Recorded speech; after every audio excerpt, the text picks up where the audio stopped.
아멘. 우리 옆에 계신 분과 이렇게 한번 인사합니다. 하나님이 여기 계십니다. 네. 하나님이 여기 계십니다. 네, 감사합니다. 네, 이 부른 찬양도 그렇고 말씀도 그렇고 이렇게 오늘 주제와 잘 연결이 돼서 감사합니다. 지난주에 우리는요, 리브가와 그의 아들 야곱이 공모해서 아버지를 속이고 축복을 가로채는 그런 참담한 안타까운 장면을 보았습니다. 그 결과로 어떻게 됐냐면 아버지 이삭은 아들에게는 속임을 당했고 작은 아기들에게는 속임을 당하고 큰 아기들에게는 원망을 듣는 아버지가 됐어요. 어머니 리브가는 남편을 배신한 아내가 됐고 큰 아들은 작은 아들을 죽이려고 험악한 그런 꼴을 보는 엄마가 됐죠. 형 에서는 너무나 억울하고 분한 마음에 동생을 죽이려고 이제 작정을 하는 그런 형이 되었고, 그러면 축복을 가로챈 야곱은 행복했을까요? 가장 불행했죠. 그 형에게서 도망가서 살지 않으면 안 될 만큼 가족과 헤어져야 이제 살 수 있는 그런 존재가 되었죠. 총체적 난국입니다. 콩가루 집안이라고 해도 이렇게 부족할 정도로 붕괴 상황에 이르렀습니다. 그러나 말씀드린 대로 비록 부모의 실수와 형제들의 욕심 때문에 얼룩져진 가족이지만 그 배후에는 하나님이 계시는 거죠. 하나님이 계시기 때문에 결코 망하지 않습니다. 그래서 지난주 찬양처럼 그럼에도 불구하고 우리를 사랑하시고 우리를 인도하신 하나님, 우리는 그 하나님 발견해야 될 줄 믿습니다. 그런데요, 이제 그것이 그리 간단하지가 않습니다. 하나님 믿는 사람이면 잘못해도 어쨌든 잘 될 거야 이렇게 덮어두고가 아니라 하나님이 복 주시려고 택한 자로 하여금 그 은혜와 사랑을 깨닫게 하기 위해서 고난의 시간을 허락하시는 거예요. 광야 학교죠. 광야를 가서 거기서 하나님을 대면하게 되는 겁니다. 그런데 이 원리는요, 어떤 특별한 사명자, 그래서 목사님이 되거나 어떤 사역자가 되기 위한 광야 학교가 있는 것이 아니라 주께 부름받은 모든 신자들은 누구나 광야에서 하나님을 대면하게 될 것입니다. 만나신 분도 있겠고 만나는 과정 속에 있는 분도 있겠고, 그러나 이것이 그냥 한순간에 끝나거나 여러 번 반복될 수도 있고, 어쨌든 우리의 신앙의 삶 속에서 이 광야, 하나님을 대면하는 곳은 계속됩니다. 그러나 오늘 말씀을 통해서 하나님이 한번 선택하시고 복 주시기로 작정하셨다면 결코 우리를 놓지 않고 우리에게 주어진 이 모든 상황조차 하나님의 계획 안에 있음을 믿으시면서 하나님의 인도를 따라가시는, 믿음으로 그것을 수납하시는 여러분들 되기를 간절히 축복합니다. 자, 이제 이삭은요, 자기의 계획과 힘으로는 될 수 없음을 깨달았어요. 내가 아무리 계획하고 큰아들 에서에게 복 주려고 해도 막을 수 없구나. 그러면서 하나님의 그 어미하신 그 움직임 앞에, 하나님께서 이렇게 행하시는 것 앞에 두려워서 그냥 두 손 두 발 다 들 수밖에 없었죠. 그래서 하나님의 뜻에 순종하며 이제 다시 한번 그 아들, 진짜 복을 받아야 될 야곱에게 축복을 합니다. 우리 그 부분을 한번 읽어보실 텐데요. 28장 1절에서 4절입니다. 창세기 28장 1절에서 4절입니다. 시작.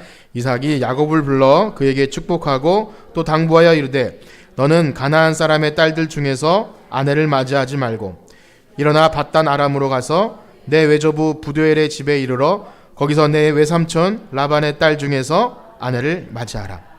전능하신 하나님이 내게 복을 주시어 내가 생육하고 번성하게 하며 내가 여러 족속을 이루게 아브라함에게 허락하신 복을 내게 주시되 너와 나 함께 내 자손에게도 주사 하나님이 아브라함에게 주신 땅 곧 내가 거류하는 땅을 내가 차지하게 하시기를 원하노라. 아멘. 그렇습니다. 그렇기 때문에 지난번에 등장하는 지금 읽은 부분을 왜 읽었냐면 히브리서에서 그런 말씀 드렸죠.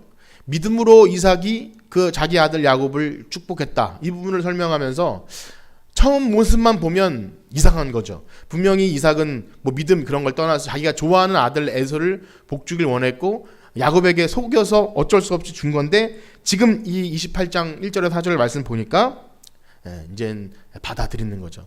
그것이 믿음 같습니다.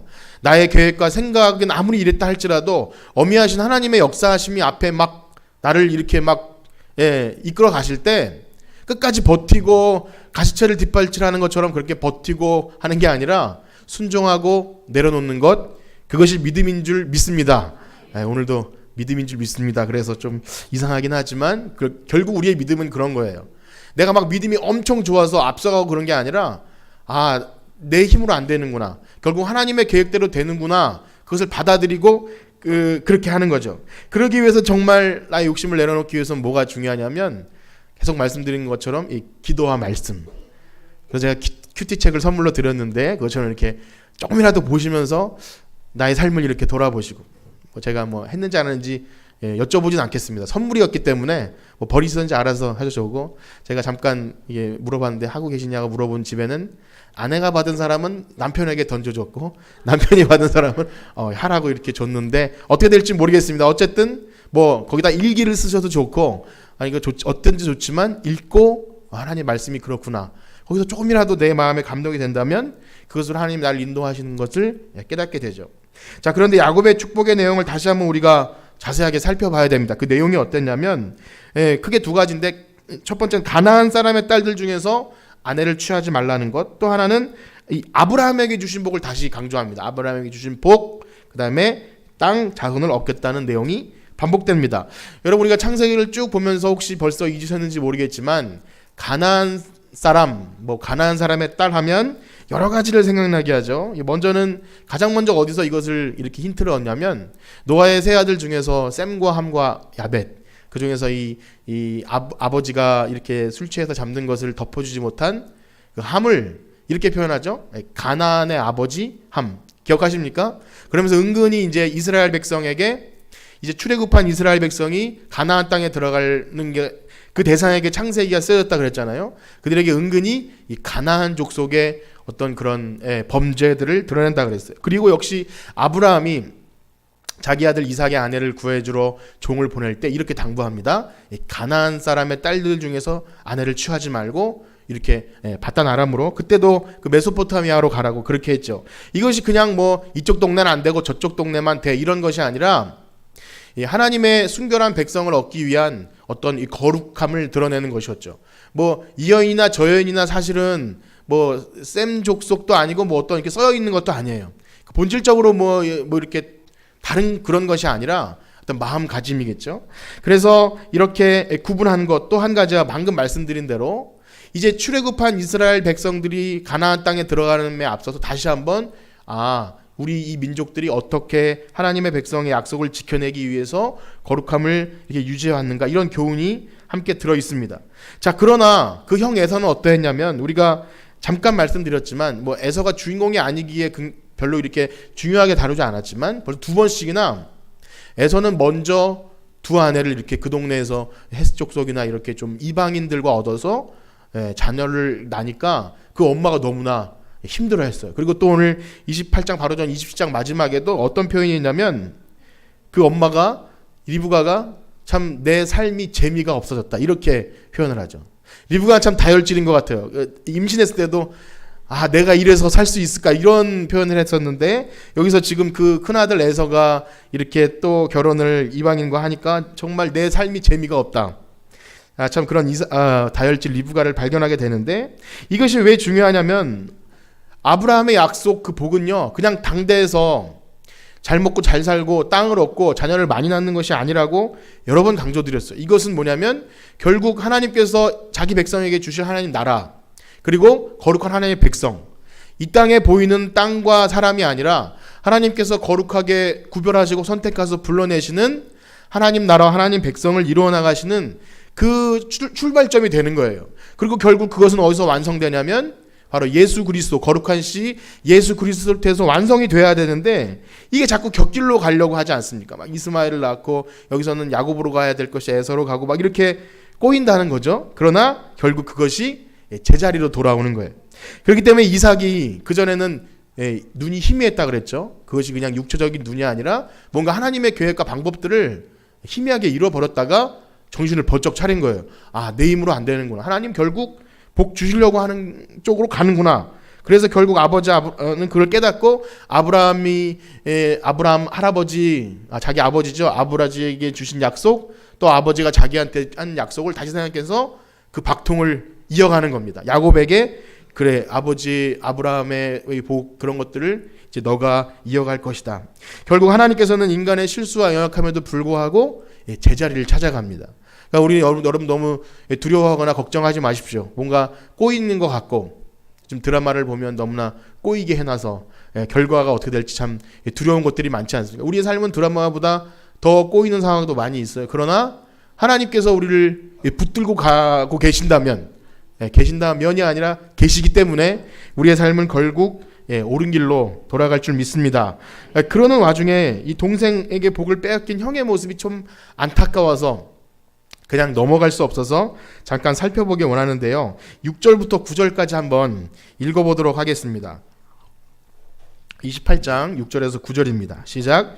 에서가 본즉 이삭이 야곱에게 축복하고 그를 바단 아람으로 보내어 거기서 아내를 맞이하게 하였고 또 그에게 축복하고 명령 너는 가나안의 딸들 중에서 아내를 맞이하지 말라 하였고 또 야곱이 부모의 명을 따라 바단 아람으로 갔으며 에서가 또 본즉 가나안 사람의 딸들이 그의 아버지의 이삭을 기쁘게 하지 못하는지라 이에 에서가 이스마엘에게 가서 그 본초들 외에 아브라함의 아들 이스마엘의 딸이요 느바요의 노인 마알랏을 아내로. 지금 잠깐 봐서 이해가 한 번에 안 될 수도 있지만 아주 좀 뭐랄까요, 한편으로는 좀 애석한 그런 장면입니다. 좀 짠하게 느껴지기도 합니다. 그러니까 뭐냐면 자기 동생이 축복도 받았죠. 이젠 아버지가, 나만 좋아했던 그 아버지가 야곱에게 당부를 하는 거예요. 가나안 사람에게 딸들에게 취하지 말고 막 축복을 다시 한번 하면서. 그러니까 그걸 본 형이 옆에서 물끄러미 보다가 저거였구나 이렇게 생각을 했던 것 같아요. 내가 딴 그 아버지가 허락하지 않은 여자들을 아내로 삼고 그랬구나. 그래서 아버지의 마음을 나중에라도 기쁘게, 나도 좀 잘 보이고 싶어서 그랬던지 몰라도 이렇게 다시 한번 결혼을 하는데, 기억하십니까? 이스마엘, 그러니까 자기 아버지의 큰아버지인가요? 그 큰아버지 뻘이 되죠. 이스마엘의 딸과 다시 한번 결혼을 합니다. 데려와서 기뻐할 줄 알았던 거죠. 어쨌든 그런 식으로 뭐랄까요, 하나님께서 복 주신다는 것은 아직까지 생각지 못하고 뭔가 이렇게 내가 이 편법을 어떻게 쓰면 복을 받을 것이다 라는 그런 마음이 짠하기도 하면서 안타깝습니다. 그래서 전에도 그런 말씀을 드린 적이 있어요. 어떤 뭔가 관계가 뭔가 내 일이 잘 안 풀리고 사업이 안 될 때 뭔가를 생각해서 전에 어떤 목사님과 관계가 안 좋아서 그걸 풀어야겠다. 그러면 내 일이 잘 될 것이다. 그런 좀 우스갯소리를 말씀드렸지만 그런 거죠. 정말 하나님께서 주시는 이 복과 내가 사람들과의 관계에서 어떻게 해야 될지는 생각지 않고 단순하게 머리만 디밀어서 손만 내 머리에 얹으면 복이 그냥 통할 것 같은 그런 인간적인 방법. 하나님이 그런 걸 모르시겠습니까? 그래서 우리는 하나님 앞에 정직하게 나가야 된다고 말씀드렸어요. 하나님 모르시는 것이 절대 아니죠. 그리고 우리가 복을 원하는 것도 알아요. 그런데 그것이 정말 순전한 마음으로 하나님 계시고 하나님이 상 주시는 것을 믿고 나가야지, 내가 이렇게 조작하고 내가 공을 쌓으면 뭔가 될 거라고 생각하는 신앙이 이 복음을 변질시킬 수 있는 위험이 있음을 그렇게 말씀드렸습니다. 자, 그러나 어찌 되었든 하나님께로부터 오는 복을 받은 사람 야곱은 어찌 됩니까? 여러분, 그 삶은요 전혀 상상도 못했던, 어찌 보면 꿈에도 생각 못했던 그런 삶이 야곱에게 주어집니다. 그리고 그 시작은요, 그 정들었던 고향, 정말 미래가 보장돼 있던 자기네 동네에서 떠남으로 그것이 시작되게 됩니다. 그것은 마치 생각해 보세요. 하나님이 아브라함을 불러내실 때 너는 그 본토 친척 아버지의 집을 떠나라. 그것이 출발점이었죠. 그 편안했던, 거기 있으면 모든 것이 완전했죠. 그래서 더 이상 두려움도 없고 뭐 먹고 살 게 뭐 이렇게 문제 없었던 그곳에서 떠나게 하심으로써 하나님이 만나 주셨죠. 그리고 이삭도 마찬가지였어요. 잘 살 수 있었는데 뭔가 간물 피해서 돌아다니다가 우물을 파니까 빼앗기고 우물을 파니까 빼앗기고 하면서 어쩔 수 없이 몰려다니다가 결국 브엘사바에서 다시 한번 하나님을 만나게 되었던 그 아버지 이삭, 또 야곱도 마찬가지로 오늘 이렇게 그 편안했던 곳에서 떠나는 그런 일을 합니다. 역시 오늘날 마찬가지예요. 하나님을 제대로 만나기 위해서 우리가 뭐 애쓰고 한다고 하나님을 만나는 그런 종교는 아니지만 결국 하나님은 찾으라 그러죠. 찾으라 그러는데 편안한 상태에서가 아니라 우리가 원치 않던 원하든 간에 그런 광야의 시간이 펼쳐진다고 말씀드렸어요. 뭔가 편안했던 것에서 분리, 내가 사랑하고 쫓아갔던 것을 어쩔 수 없이 내려놔야 될 순간이 이르른다면 여러분 두려워하지 마시고 하나님이 말씀하실 것이 있나 보다, 그렇게 받아들이시는 여러분들 되시 축복합니다. 거기서 하나님이 만나 주실 거예요. 사실은 그냥 편안할 때도 만나줄 수 있겠죠.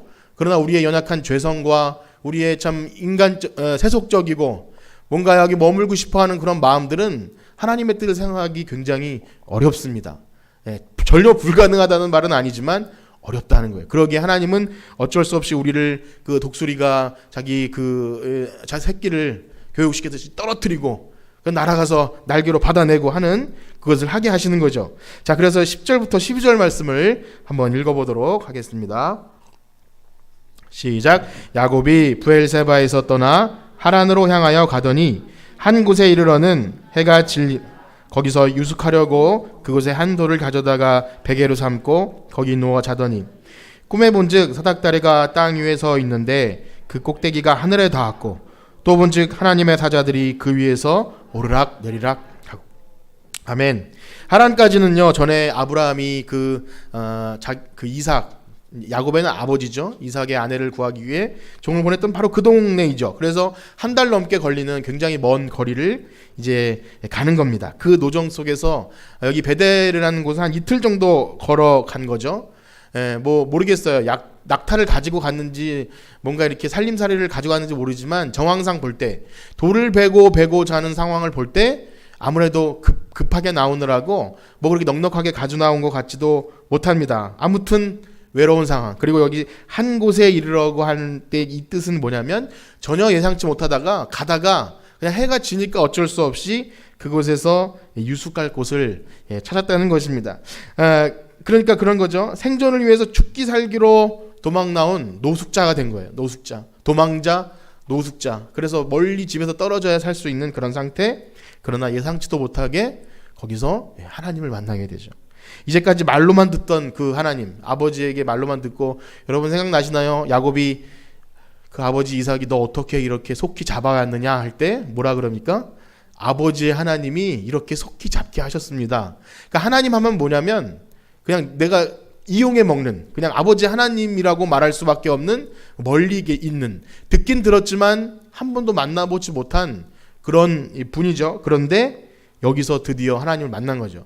여기서 그 계단을 보면서, 여기 사닥다리라고 돼 있지만 아마 무슨 계단 같은 겁니다. 그런데 거기서 뭐 누가 왔다 갔다 하고 하는데 그걸 어떻게 그것이 하나님이며 천사인지 누가 가르쳐 주지도 않았잖아요. 직관적으로 그렇게 들었기 때문에 여기 하나님이 계시는구나, 드디어 그거죠. 말로만 듣던 하나님의 실체를 경험하게 된 것입니다. 너무 참 행복하고 황홀할 것 같지 않습니까? 마치 그 제자들이 변화산에서 그런 행복한 그런 경험을 보면서 너무 기뻤던 것처럼 야곱이 그런 자기의 피곤함과 외로움을 한 번에 잊게 할 그런 상태였던 것 같습니다. 거기다가 하나님이 말씀해 주시죠. 그 부분을 한번 읽어보겠습니다. 13절에서 15절입니다. 시작. 또 본즉 여호와께서 그 위에 서서 이르시되 나는 여호와니 너의 조부 아브라함의 하나님이요 이삭의 하나님이라. 네가 누워있는 땅을 내가 너와 내 자손에게 주리니 네 자손이 땅의 티끌같이 되어 내가 서쪽과 동쪽과 북쪽과 남쪽으로 퍼져 나갈지며 땅의 모든 족속이 너와 내 자손으로 말미암아 복을 받으리라. 내가 너와 함께 있어 내가 어디로 가든지 너를 지키며 너를 이끌어 이 땅에 돌아오게 할지라. 내가 내게 허락한 것을 다 이루기까지 너를 떠나지 아니하리라 하신지라. 아멘. 이 야곱 이름의 뜻이 무엇입니까? 속이는 자 야곱, 그리고 지금은 도망하는 자가 된 야곱에게 전능하신 하나님이 나타나셨습니다. 사실은 하나님이 나타나서 뭐라고 해야 됐을까요? 너희 녀석 형을 속이고 축복을 가로채? 라고 원래 혼내셨을 수도 있다는 생각이 드는데 책망이나 그런 거 없이 위로하고 격려해 주시죠. 야, 두려워하지 말라. 내가 네 할아버지 아브라함 또 네 아버지 이삭의 하나님이야. 그렇게 위로와 격려로 나타나시는 거예요. 정말 자기는 속여서 취하려고 했던 그 장자의 축복이 이런 것일 줄은 상상도 못했을 것입니다. 그리고 지금 하나님 만나게 될 때 내가 그렇게 엄마와 함께 속여서 취하라고 안달복달했던 그 복을 취하려고 했던 자기가 되게 부끄럽게 느껴졌을 거예요. 언제나 부르면 이렇게 계셨던 하나님이신데 뭔가 내가 이렇게 열심히 뭔가 조작하면 받을 줄 알고 착각했던 그런 생각을 하니까 되게 부끄러웠을 것 같습니다. 제 생각이죠. 자, 어찌됐든 얼마나 놀라운 경험입니까? 하나님의 위로는 이런 것 같아요. 우리 신앙인들에게 있어서 하나님의 위로, 여러분 그것을 사모하시길 축복합니다. 정말 세상에 두려운 것, 또 뭔가 끝나지 않을 것 같은 터널 같은 시간을 지날 수도 있고, 우리의 삶에 그런 시간들이 있지 않습니까? 언제나 있을 수 있는데, 그때마다 우리 집사님이 부른 찬양이나 또 이렇게 고백처럼 내 이름을 아시고 또 나를 붙들어 주시고 너를 손바닥에 새겨서 항상 지키신다는 그 말씀, 그게 위로가 된다면 여러분 구원받은 성도들이에요. 여러분 그걸 믿으시길 축복합니다. 그 말씀을 들을 때 그게 왈칵 위로가 되면 나 구원받은 성도구나, 이렇게 증명이 되는 거예요. 하나님의 말씀이 그냥 글자 같지만, 야, 내가 너를 손바닥에 새기고 네가 어딜 가든지 내가 지킬 거야, 위로받으시길 축복합니다. 저는 참 말씀이 너무 귀한 것 같아요. 우리 신앙인들에게 만약에 이런 동행하심이, 하나님의 동행함과 위로가 없다면 정말 신앙인이라면 한순간도 살 수 없죠. 뭔가 적막한 사막 가운데 떨어진 것 같은 느낌일 것입니다. 이 위로가 없다면 우리는 항상 이 위로를 사모해야 됩니다. 그렇기 때문에 어떠한 고난과 역경 속에 있다 할지라도 하나님이 나의 편이다, 내 곁에 계신다는 것은 영적인 눈을 뜨는 것입니다. 이삭이 영적인 눈이 어두워졌다는 순간도 있지만 지금 야곱은요, 어찌 보면 영적인 눈을 뜬 거죠. 그때 모든 두려움은 사라졌어요. 얼마나 외롭고 힘들었겠습니까? 돌베개를 베고 자면서 내 신세가 왜 이렇게 됐는가. 그 순간에 이제 바뀌었을 거예요. 주와 같이 길 가는 것 즐거운 일 아닌가 하면서 그랬을 거라는 생각이 듭니다. 그래서 우리에게 참으로 이런 하나님의 만나는 시간이 있어야 합니다. 전에는 우리 부모님의 하나님, 혹은 우리 남편의, 할아버지의, 아내의 이런 하나님이라면, 또 누군가 이렇게 이끌어서 억지로 강요나 분위기 이끌려서 나왔던 신앙이라면, 이제는 내가 나의 하나님으로 인격적으로 만나는 경험이 있기를 간절히 축복합니다. 이제 그게 진짜 신앙생활이죠. 물론 그 단계도 필요하죠. 이렇게 꼭 몽학 선생처럼 손을 잡고 누군가 이끌어주는 시기가 필요하지만, 그러나 결국 누가 뭐래도 나 혼자 어느 무인도에 동떨어져도 거기서도 하나님을 섬길 수 있다면 그게 진짜 신앙일 것입니다. 자, 그런 면에서 이런 생각을 하게 됐는데요. 그 모태신앙이라는 거 있지 않습니까? 모태신앙. 어렸을 때부터 뱃속에서 믿은 신앙이 좋은 것 같으면서도 굉장히 위험하죠. 나중에 믿은 사람들은 뭔가 확실한 뭔가가 있어요. 뭔가 특별한 변화가 없이는 예수님 믿기 힘들죠. 다 이렇게 지식이나 몸이나 다 커버린 다음에는 자기 생각이 강하기 때문에 뭔가 이렇게 누가 이끌어준다는 것에 자기 생각을 변화시키는 것은 쉽지 않습니다. 그러나 어릴 때부터 교회를 아무런 의심 없이 다니고 예배 드리고 당연히 하나님이 있다고 생각하다가 사춘기에 이르고 이제 나이가 들고 이렇게 대학을 가고 하게 되면 이제 혼란을 겪게 됩니다. 저렇게 재밌게 노는 친구들 보면서 혼란을 겪게 되고, 또 교회와 집에서 전혀 다른 부모님을 보면서 혼란을 한 번씩 겪게 되고, 그러다가 나는 도대체 뭐지라는 생각에 완전히 멘붕이 올 수도 있습니다. 그때 이렇게 좀 벗어나기도 하고 그렇게 되기도 하지만, 결정적으로 그렇죠. 그런 순간이 지나더라도 결정적으로 하나님을 만나는 순간 그들에겐 있습니다. 있죠. 그래서 부모님의 모습도 중요하고 환경도 너무나 중요하지만, 결정적으로 인생의 어려운 순간을 만날 때 그것이 진가가 드러나는 것 같아요. 인생의 어려운 순간, 절대절명의 위기의 순간을 지날 때 하나님과 단판을 짓죠. 하나님 정말 계시면 나에게 나타나 주세요. 이것은 정말 몸속에 배어있는 그 어릴 때부터 신앙이 무시하고 살았지만 나오는 그런 것 같습니다. 저도 어릴 때부터 이 모태신앙으로 자랐겠죠. 모태신앙으로 자라고 어릴 때부터 목사가 된다고 당연히 생각하면서 살았죠. 당연히 그 말로만 하는 그 교회 오빠 있지 않습니까? 교회가 삶의 전반이었고 자연스럽게 교회와 집의 경계선이 사라졌어요. 교회가 집인지 집이 교회인지 모르게 살았어요. 그러나 교회의 모습과 학교 다닐 때 모습은 전혀 다른 사람일 수도 있습니다. 괴리가 있었고 모범적이지도 않은 것 같습니다. 그래서 사춘기를 지나면서 부모님은 나에게 관심이 없어 이렇게 생각을 하고 오토바이도 타고 그러다가 파출소에도 많이 잡혀가고 그랬습니다. 전 그랬어요. 파출소에도 많이 잡혀가고 막 그런 적도 있는데, 그래도 여름 겨울에 수련회 가면 은혜도 많이 받고 방언도 하고 회개도 많이 하고 그렇게 삽니다. 첫 번째 위기는 그때 찾아온 것 같아요. 그냥 이렇게 재밌게 살다가 고등학교에 가야 되는데, 그때도 고등학교는 너무 힘드니까 기독교 사립학교를 가고 싶다 이런 생각에 그냥 했는데 떨어졌어요. 여러분 그 고등학교에 떨어진다는 거 경험해 보신 분 있습니까? 지금 고등학교 못 가는 사람이 없거든요. 근데 고등학교를 못 가게 생긴 겁니다. 그때 참 있는 회개 없는 회개 다 하면서 굉장히 기도를 하면서 하나님 고등학교에 보내주시면 뭐 그렇게 했어요. 근데 전무후무한 후기, 고등학교 후기가 있는 거 들어보셨나요? 전기 후기? 그 전무후무합니다. 그런 일은 없어요. 정말 후기가 생겨서 내가 뭐 그런 후기 뭐 생각했는데 정말 그 후기에 들어가면서 막 그랬죠. 그런데 그것은 좀 어린 마음 같아요. 더 큰 위기가 찾아왔는데 그것은 뭐냐면 이제 고등학교를 다니고 당연히 목사가 될 거라고 생각하고 이제 이렇게 룰루랄라 지내다가 이제 뭐 총신대를 가야겠구나 그러면서 원서를 넣었는데 떨어졌어요. 멋지게 떨어지고 되게 교만했어요. 성경 함성 구절 써야 되는데 뭐 모르는 거 굉장히 많더라고요. 이렇게 떨어지죠. 제 얘기를 하고서 너무 죄송하지만 그랬습니다. 그런데 그때 고3 담임 선생님이 야, 너 그래도 혹시 모르니까 한 군데 더 넣어봐라. 저는 그냥 신학교만 갈 겁니다. 원서 낼 것도 아깝고 그랬는데 그래 한번 넣어봐. 그래서 뭐 대충 써서 강원도에 있는 학교에 한 군데 던져 넣었는데 거기서 연락이 왔어요. 거기서 연락이 왔습니다. 뭐 재수하고 싶지도 않았고 학교 다니고 싶지도 않았어요. 그래서 이제 거기서 불러주니까 가야겠구나.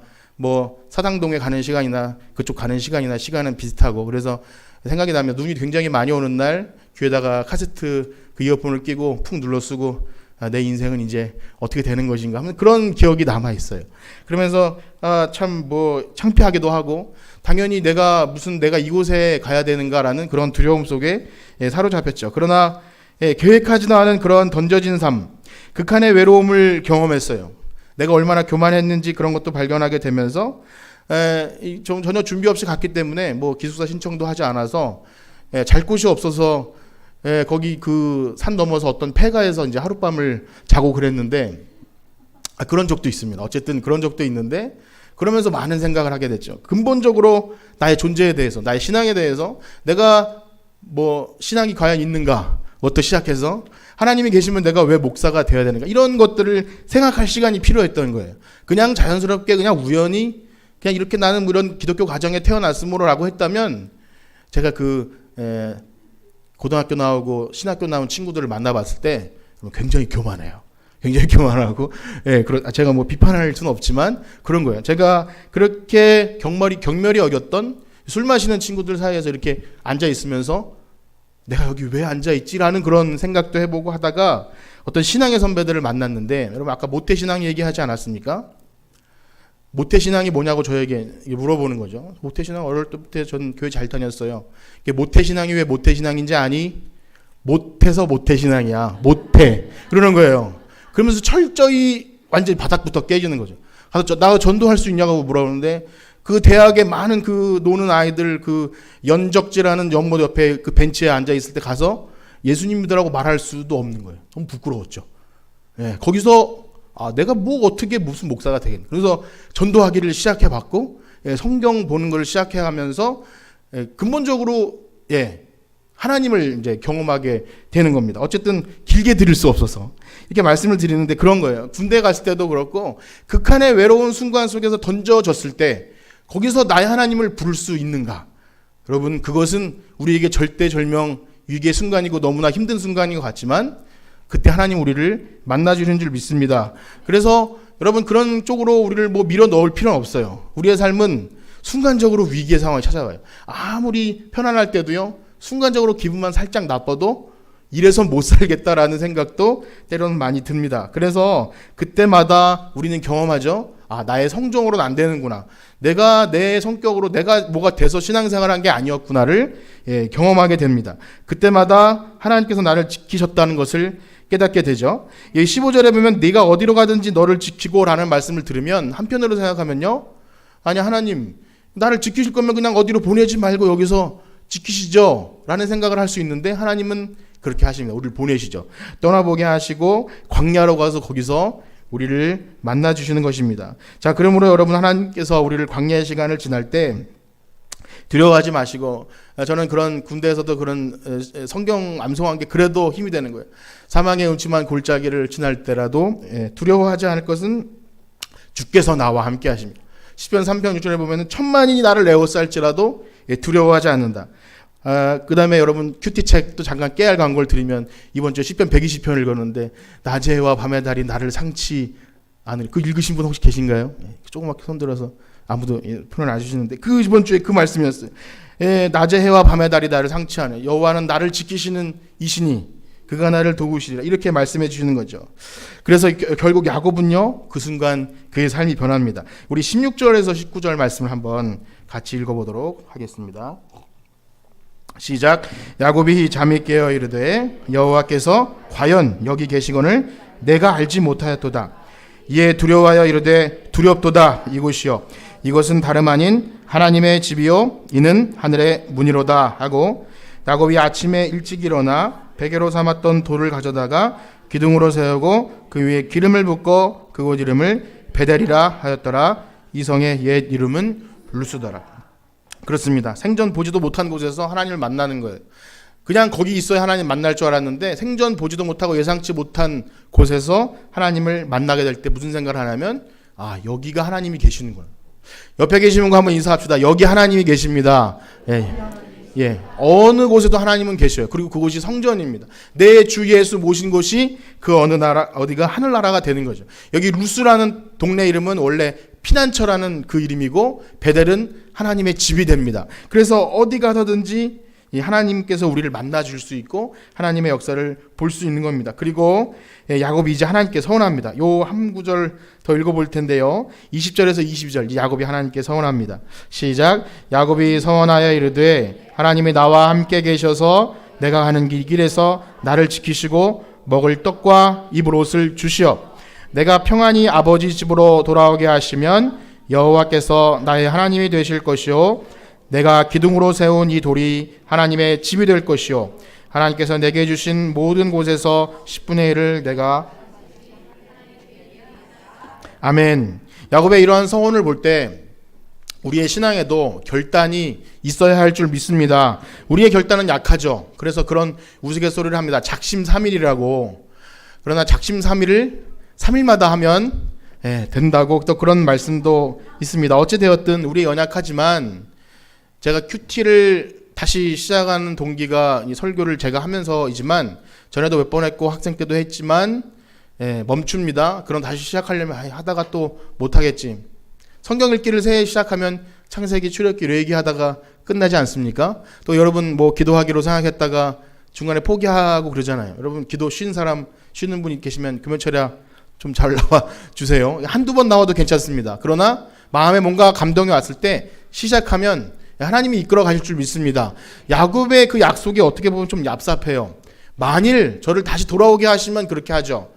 야곱의 계산이 깔려 있는 것 같지만 야곱의 성정을 다하신 하나님은 어찌됐든 그 약속을 들어주죠. 그래서 우리의 마음만 확실히 하나님께 드리면 하나님 제가 이렇게 하겠습니다.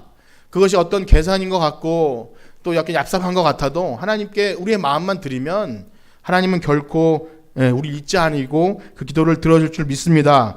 마지막으로 이 말씀을 드리고 마치겠는데요. 우리 함께 성경 공부를 하던 중에 이제 야곱이 하나님을 만나는 장면을 보면서 자신이 하나님을 한 번도 못 만났잖아요. 그 야곱이 하나님을 만나는 것은 그래도 어린 시절부터 아버지가 제사 지내는 걸 받고 그 전면에 그 모든 삶 속에서 하나님이 계시다는 얘기를 듣고 보고 자랐던 거죠. 그래서 나중에 시간이 지나서 하나님을 만나는 걸 볼 때 그런 집사님들이 그런 얘기를 해요. 우리 자녀가 어린 시절부터 하나님에 대해 자꾸 듣고 얘기하고 가정예배 드리고 하는 것 너무나 중요하겠구나. 요즘에 조기 유학도 보내고 조기 어린이 영어 유치원도 보내고 하지 않습니까? 어릴 때부터 그렇게 하는 게 세상적으로 교육을 그렇게 시키는 시대에 신앙교육은 뒷전이죠. 그렇게 해서 어떻게 나중에 그 자녀가 어려운 그 절대절명 위기의 순간에 만났을 때 여호와의 이름을 부르겠습니까? 주여 하고 부르겠습니까? 여러분 우리가 그 아이의 신앙을 끝까지 책임질 수도 없고 그의 삶을 우리가 어떻게 할 수 없지만 나와 함께 있을 동안에라도 하나님의 이름을 부르는 우리의 삶을 걸고 그걸 하시길 축복합니다. 새벽에 어떤 권사님께서 자기의 손녀딸이 예배 잘 드리는 것을 위해서 그렇게 간절히 기도하는 걸 볼 때 너무나 감동이 되는 거예요. 어떻게 그런 신앙이 있을 수 있을까? 요즘에 그냥 뭐 교회 지난주에도 그런 얘기 들었죠. 우리 애가 뭐 그러든지 말 이렇게 하는 것과 비교하면 하나님이 복을 주시겠습니까? 안 주시겠습니까? 하나님은 주셔요. 하나님은 그런 자녀가 하나님의 뜻대로 살아가기를 위해 여러분 목숨 걸고 기도하길 축복합니다. 오늘 이 찬양 드리면서 마치겠는데요. 오늘 들은 말씀처럼 우리가 어딜 가든지 무엇을 하든지 하나님께서 우리를 지키시고 우리의 삶을 인도하시고 붙들어 주심을 믿고 여러분 두려워하지 않고 이 믿음의 길을 걸어가는 여러분들 되시길 축복합니다. 하나님은 너를 지키시고